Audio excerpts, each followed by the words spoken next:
Shalom शालोम शालोम। प्रभु यीशु मसीह नासरी के नाम में हमें जो प्रभु यीशु के द्वारा सच्चाई का वचन, सामर्थी वचन और हमारे आसपास की समस्याओं का तमाम समस्याओं का निराकरण का वचन पवित्र आत्मा के द्वारा इसे जानिए, इसे अपने अपने लिए इस्तेमाल करना सीखिए पवित्र आत्मा के द्वारा यीशु के नाम में। और वो वचन है जो प्रभु यीशु ने कहे थे, उसे हम देख सकते हैं लूका 10:19 में।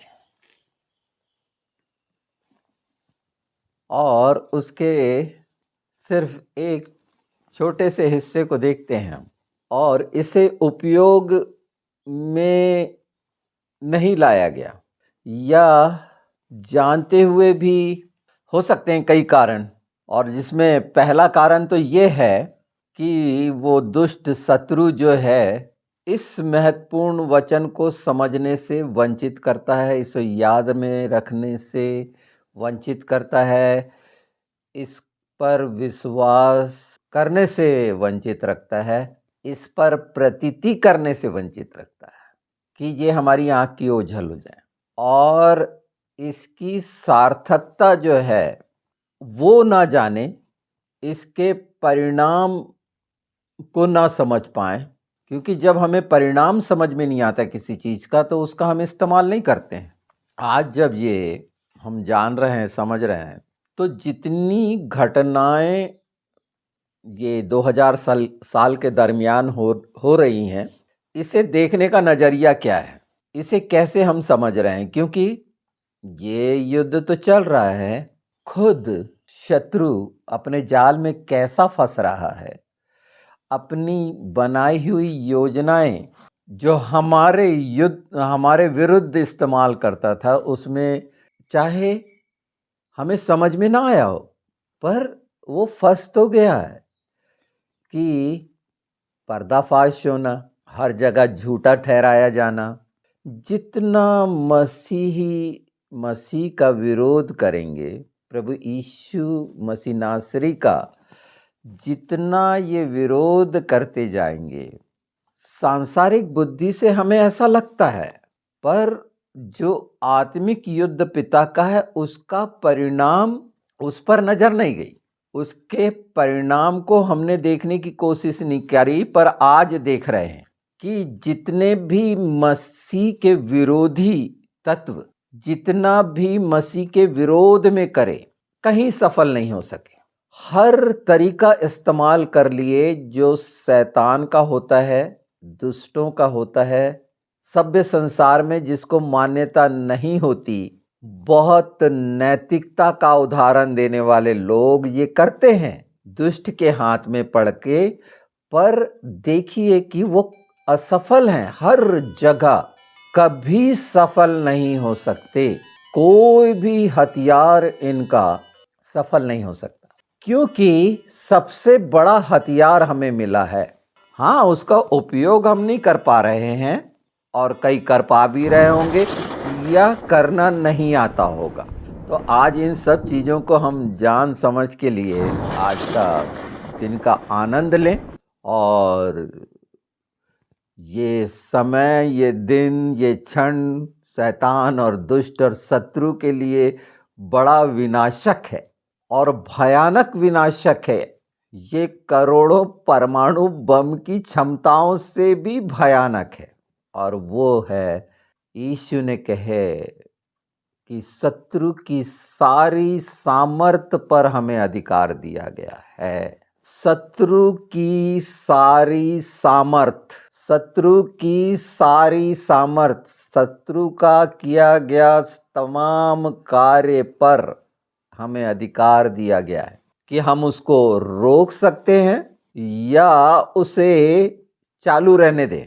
ये निर्णय तो आज आपको करना है।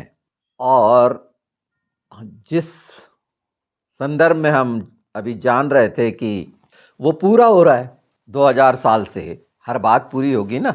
जो हारा हुआ है, जिसे प्रभु यीशु ने रौंदा कुचला है, उस सांप को, उस अजगर को, उस पशु को, हाँ, पर वो सारी चीजें नहीं छीनी गईं, क्योंकि ये अब हमारे लिए रखी गईं। उस सारी शत्रु की सामर्थ पर हमें अधिकार दिया गया है, ये गांठ बांध लो, और उसके तमाम कामों को बाइंड क्लेम करना, यीशु के नाम में नाश करना, तब आपके द्वारा होगा जब उस कार्य को देखने की क्षमता होगी, सच्चाई से इस बात को जान लोगे कि ये अधिकार हमें मिला है, ये हथियार मिला है, इस हथियार को नहीं चलाए, वो अपना कार्य कर रहा है। हम व्यक्तिगत अपने कार्यों के लिए, अपनी कार्यों की सफलता के लिए जो भी लालसा इच्छा रखते हैं, उसमें हमें आशा अनुरूप परिणाम मिल जाए, इसी ताक में रहते हैं।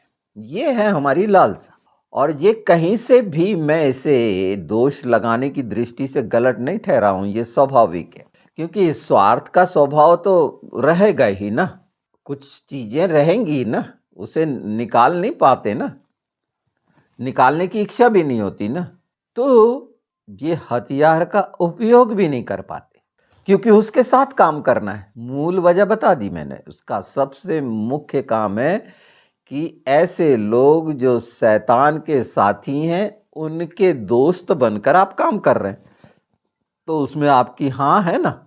ऐसे लोग जो आसपास आपको घेरे हुए हैं, वो शत्रु के लोग हैं, और शत्रु नहीं चाहता कि उसके जो काम हैं वो प्रकट दिखें, और जो ये जानता है इस अधिकार और हथियार का उसके लिए इस्तेमाल ना हो, शैतान के लिए इस्तेमाल ना करे, उसके लिए विश्वासी मसीही वो इस्तेमाल ही ना कर पाए।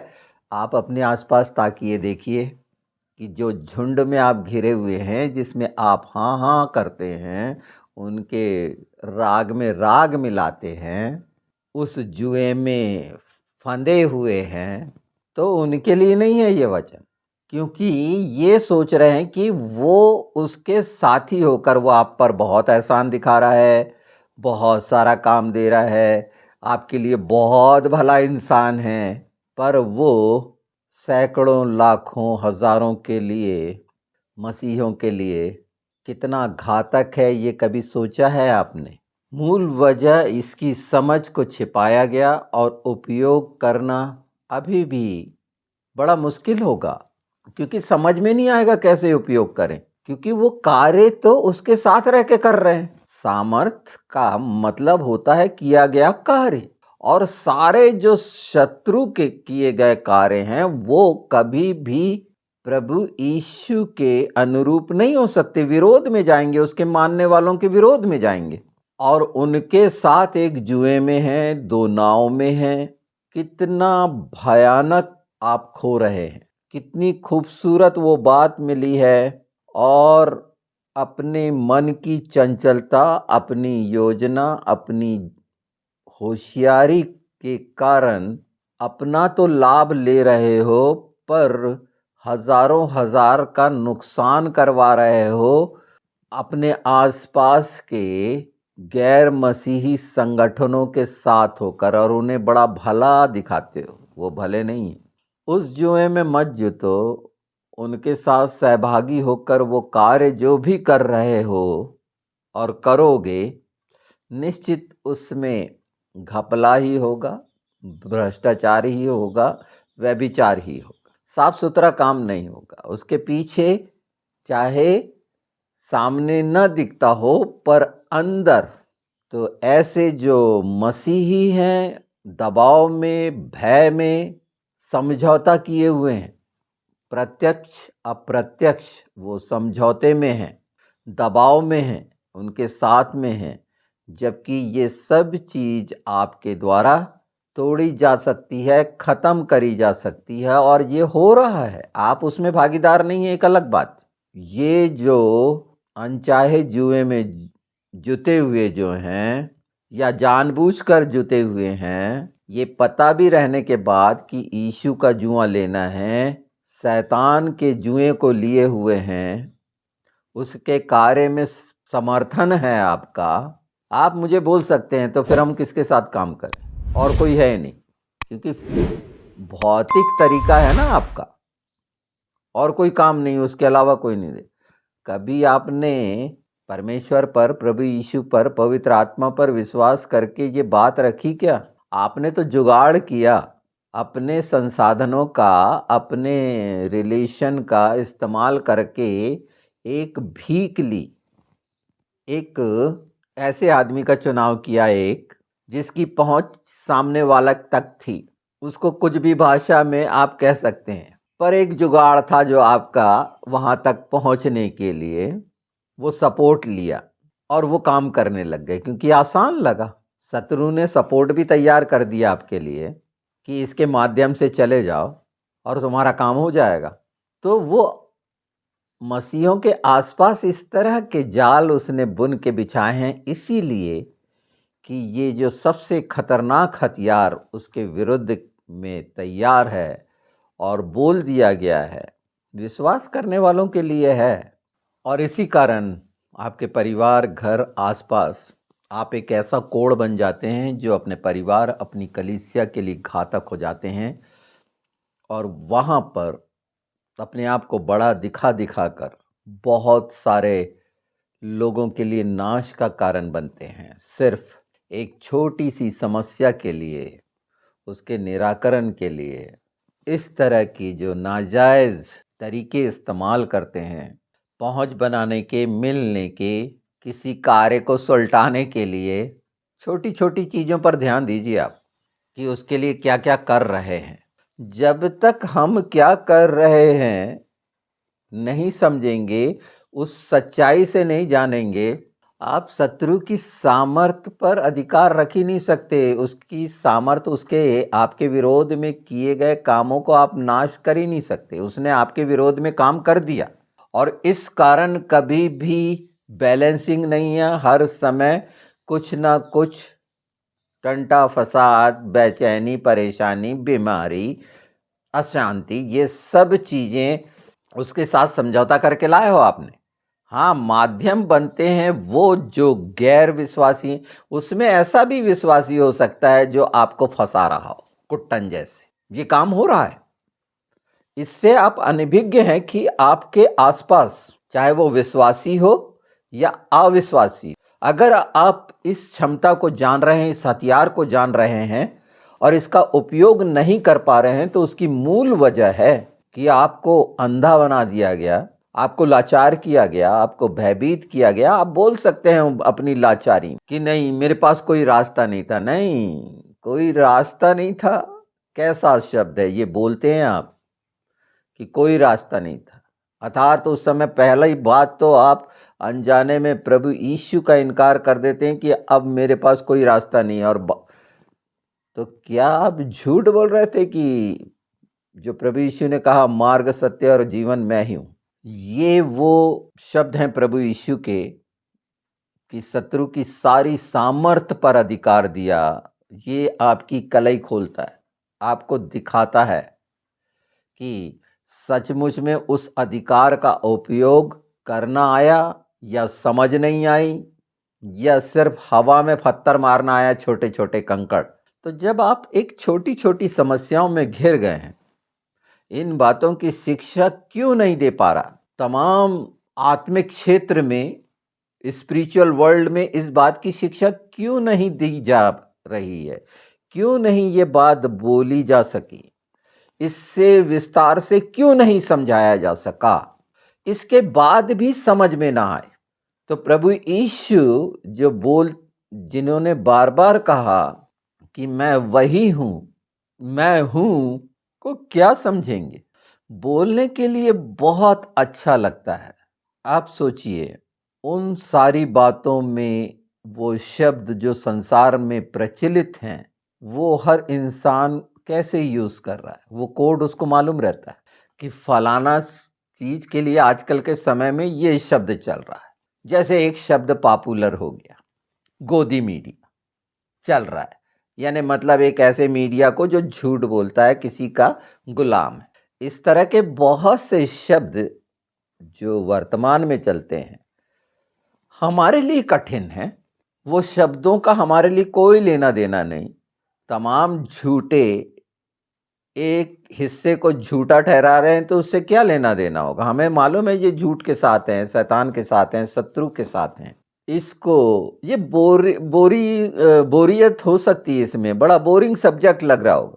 वो तो सुनना ही पसंद नहीं करेगा, जो तो जिसका बहुत लाखों करोड़ों का ऐसे प्रभु यीशु के शत्रुओं से मेल-जोल है, वो तो बिल्कुल पसंद नहीं करेगा ये बात। जो आश्रित है, वो बिल्कुल पसंद नहीं करेगा। ऐसे लोगों के कानों के लिए तो ये शीशा बनेगा।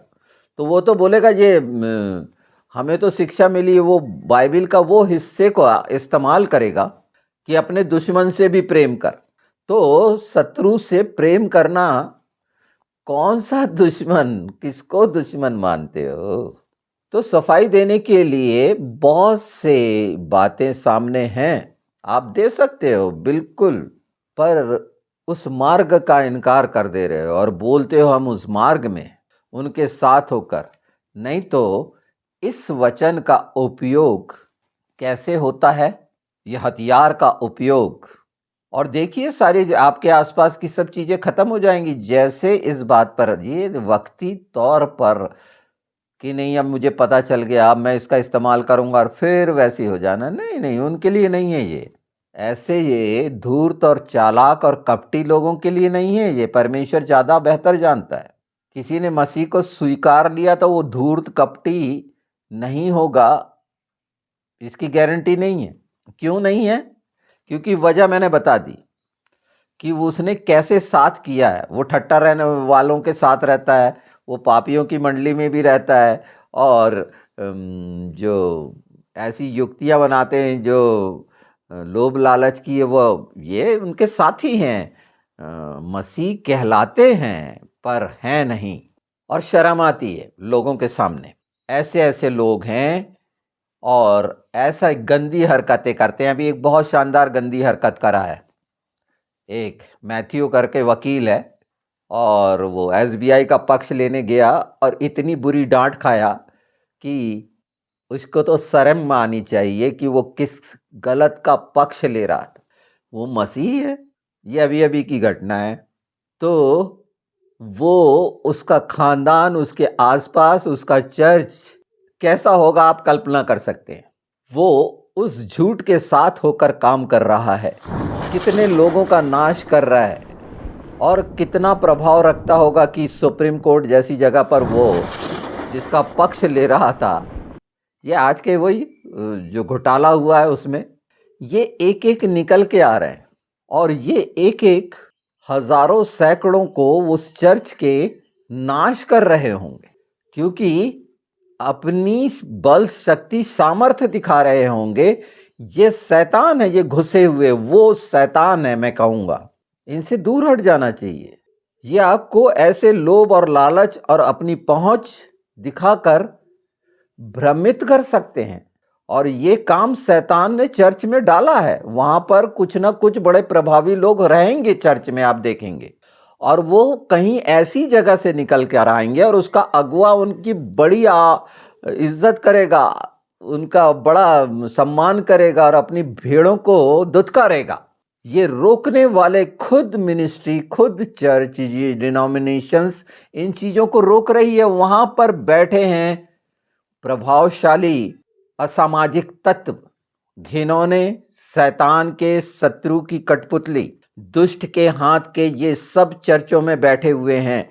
चाहे वो छोटी सी कलीसिया क्यों ना हो, वहां भी एक बड़ा प्रभावी मिलेगा जो अपने प्रभाव का इस्तेमाल करेगा। वो अगवा, जो अगवा है या मजदूर है, जो भी है, उसको कोई भी नाम दो, ये सब चर्च में हो रहा होगा, मैं नहीं कहूंगा, पर सारे चर्च, सब मिनिस्ट्री अपने आप को चेक कर लें। और प्राय ये तो क्योंकि सपोर्ट पर हैं, तो सपोर्ट पर हैं। सपोर्ट का मतलब ही क्या निकला कि आपको उसने अपने जुए में फांद लिया है, गुलाम बनाया है। आपके न कानों में ये है, न इस पर विश्वास करोगे कि प्रभु यीशु ने कहा कि शत्रु की सारी सामर्थ्य पर अधिकार दिया है। इस पर चिंतन भी नहीं कर सकते। इस पर चिंतन कैसे करोगे? कर ही नहीं सकते। ये तो विचार में भी नहीं, धूमिल है, अंधे हो, धुंधला है और उनको बैठाए हुए हो। इनको पहचानो। प्रभु यीशु ने जब ये कहे कि मैं वही हूँ, उसका औचित्य क्या है, इसे समझो। तो ये बात जान लीजिए, समझ लीजिए। पर प्रभु यीशु का एक खूबसूरत वादा जब वो बोलता है कि मैं वही हूँ, मैं हूँ, तो वो जितने काम हैं वो प्रमाणित करते हैं कि वो जो हमारा उद्धार करता है वो हमारे लिए क्या क्या करना चाहता है। एक चीज़ देख लेते हैं इसमें हम, एक बात जो बेहद महत्वपूर्ण है, जो बल देगी इसको। हम देखते हैं यशायाह 42:16, मैं अंधों को एक मार्ग पर ले चलूँगा जिसे वे नहीं जानते, और उनको ऐसे पथों पर चलाऊँगा जिन्हें वे नहीं जानते। उनके आगे मैं अंधियारे को उजाला करूँगा और टेढ़े मार्गों को सीधा करूँगा। मैं ऐसे ऐसे काम करूँगा और उनको न त्यागूँगा। इतना साफ आश्वासन, उसके बाद भी हमारे पास कोई मार्ग नहीं था, क्यों कह देता है इंसान? और ये वादे के साथ सबसे बड़ा वादा कि शत्रु की सारी सामर्थ्य पर, यहाँ पर साफ लिखा है 17 में, जो लोग खुदी हुई मूर्तों पर भरोसा रखते हैं, मतलब ऐसे लोगों पर जो आसपास से बनाई जाती अपनी योजनाओं पर भरोसा रखते हैं और ढली हुई मूर्तों से कहते हैं तुम हमारे ईश्वर हो, और उनको पीछे हटना और अत्यंत लज्जित होना पड़ेगा। ये तमाम जो मैंने बताया था कि चर्चेस में ये जो कर रहे हैं, ऐसे तत्व आए हैं जो आपके लिए अति आदर के योग्य हो गए हैं। सिर्फ भौतिक संसार की वो बनावट के कारण, वो बछड़े टाइप जो आकर्षित करते हैं, वो बछड़े जो घिनौनी मूर्तियों के द्वारा अपने आप को ईश्वर बनाकर, ये सारी चीज़ें यहाँ पर स्पष्ट होती हैं और वो उसको ईश्वर मान रहे हैं। स्पष्ट, ये तमाम लोगों के लिए बोल रहा हूँ जो अपने आप को वहाँ का रहनुमा बनाते हैं और बहुत सारी चीज़ों में योगदान देते हैं। उसके पीछे वो सब शैतान के साथी होकर एक जहर डाल रहे हैं। ये पहचाने, आप अपनी कलीसिया में पहचाने, अपने चर्च में, और वो सब लोगों को पहचाने, और जो वहाँ का प्रबंधक है वो खुद देखे इस बात को। इसीलिए नहीं बोला जाता कि शत्रु की सामर्थ्य पर अधिकार, मतलब जो प्रभु यीशु का वादा सच्चा है उद्धार के लिए और पूरे पूरे उद्धार के लिए। एक हिस्से को और देख लेते हैं। मैं इस हिस्से को इसलिए बता देना चाहता हूँ कि प्रभु यीशु जो था, है और आने वाला है, हमारे सामने वो बात रख दी गई है जो इन अंतिम समय में प्रभु यीशु के द्वारा करा जाना है। और उस समय ये 63 में हम पाते हैं, यशायाह 63 में, मैंने किया, प्रभु यीशु ने बोला, कोई नहीं था, मैंने वो दाख रौंदी, ये जो खून के छींटे मेरे वस्त्रों पर पड़े हुए, मैंने अकेले किया। इस संबंध में एक वीडियो हुआ है, और इस 63 को पढ़ के अगर थोड़ी लज्जा बाकी है, थोड़ा सा प्रेम बाकी है, तो बहुत सोच समझ कर, क्योंकि प्रभु यीशु के साथ आपने सब चीज़ पाई है और उसके बाद भी दरिद्रता, कंगाली और बीमारी आ रही है, तो उसके कारण क्या है कि आपने अपने आसपास शत्रु के आप शिकार बने, उस जाल में उसने फंसाया हुआ है, फड़फड़ा रहे हैं। क्योंकि ऐसा लगता है कि इनसे अगर मैं अलग हट जाऊंगा तो भूखे मर जाऊंगा। सच्चाई के लिए मदद मांगोगे पवित्र आत्मा की, तो रास्ता तैयार है। चतुर बनो ना, चतुरता सीखो ना, और उनसे कहीं ज़्यादा करो ना। ये मालूम नहीं था, अब आपको मालूम हो गया। पहले मालूम नहीं था, अब पता चल गया, आपके कानों ने सुन लिया।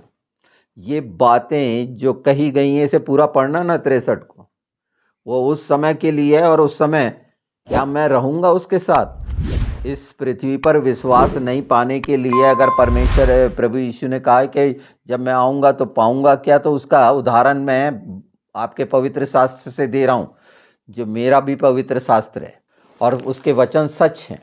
इसमें हम और भी आगे इस बात को बहुत मजबूती से, मेरी आत्मा चाहती कि आप समझ लें, वो तमाम चीज़ों से पिंड छुड़ाएं। हर दिन का सुनना सुनना सुनना, अरे करने वाले बन जाइए।